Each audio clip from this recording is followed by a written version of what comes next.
সবাইকে অভিনন্দন জানাচ্ছি। একটা বড় বিজয় হয়েছে আমাদের, স্বৈরাচারের পতন ঘটেছে। সারা দেশের মানুষকে অভিনন্দন জানাচ্ছি, যারা আনন্দ মিছিলে যোগ দিয়েছেন, যারা এতদিন আন্দোলনে ছিলেন তাদেরকে অভিনন্দন জানাচ্ছি। একই সাথে স্মরণ করছি যারা প্রাণ দিয়েছেন, সর্বোচ্চ ত্যাগ করেছেন এই মহান অর্জনের জন্য। আবু সাইদ থেকে শুরু করে যে অন্তত 3 শতাধিক, জানি না আসলে কত সংখ্যা, তাদের সবাইকে আজকে শ্রদ্ধা ভরে স্মরণ করছি। এই মুহূর্তে বেশ কিছু দুশ্চিন্তার খবর আমরা পাচ্ছি।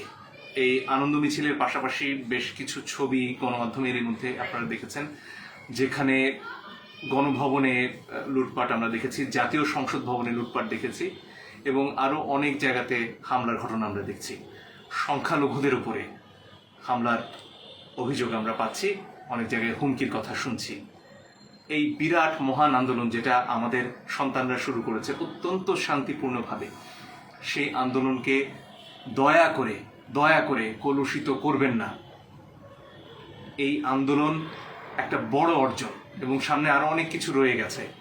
আমরা নতুনভাবে দেশটাকে গড়তে চাই। আমাদের সন্তানরা চায় এমন একটা বাংলাদেশ যেখানে বৈষম্য থাকবে না। তারা এই কথা দিয়েই শুরু করেছে, বৈষম্য বিরোধী ছাত্র আন্দোলন।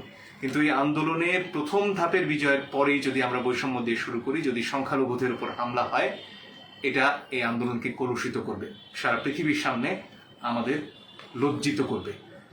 আমার দৃঢ় বিশ্বাস আপনারা এই কাজগুলো করবেন না এবং সামনে হতে দেখলে প্রতিহত করবেন। এবং আপনাদের সামনেও যদি এই ধরনের ঘটনা কেউ করতে চায়, স্বনির্বন্ধ অনুরোধ করব, তাদেরকে অনুরোধ করুন তারা যাতে এই কাজগুলো না করে, এবং আপনাদের আশেপাশে যারা সংখ্যালঘুরা রয়েছেন তাদেরকে আপনারা নিরাপদ রাখবার চেষ্টা করুন।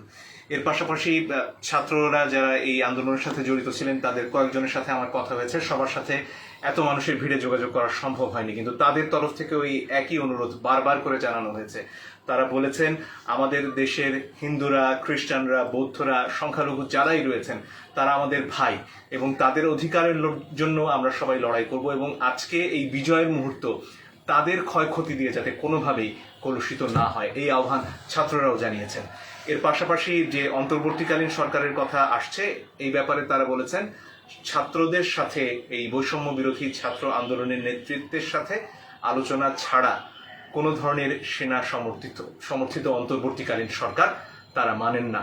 তাদের সাথে আলোচনা হতে হবে এবং অন্যান্য অংশীজনের সাথে আলোচনা করেই আসলে একটি অন্তর্বর্তীকালীন সরকার গঠন করতে হবে, যেখানে আসলে যে বৈষম্য, যে দুর্নীতি, যে অন্যান্য সমস্যা, সমাজের যে সংস্কারের দাবি, রাষ্ট্রের সংস্কারের দাবি আমাদের ছাত্ররা তুলেছিলেন, এবং যে দাবি আদায় করতে গিয়ে তারা জীবন দিয়েছেন, আমাদের মনে রাখতে হবে বুক পেতে তারা জীবন দিয়েছেন, সেই দাবি পূরণের শুধুমাত্র প্রথম ধাপ আমরা অতিক্রম করেছি।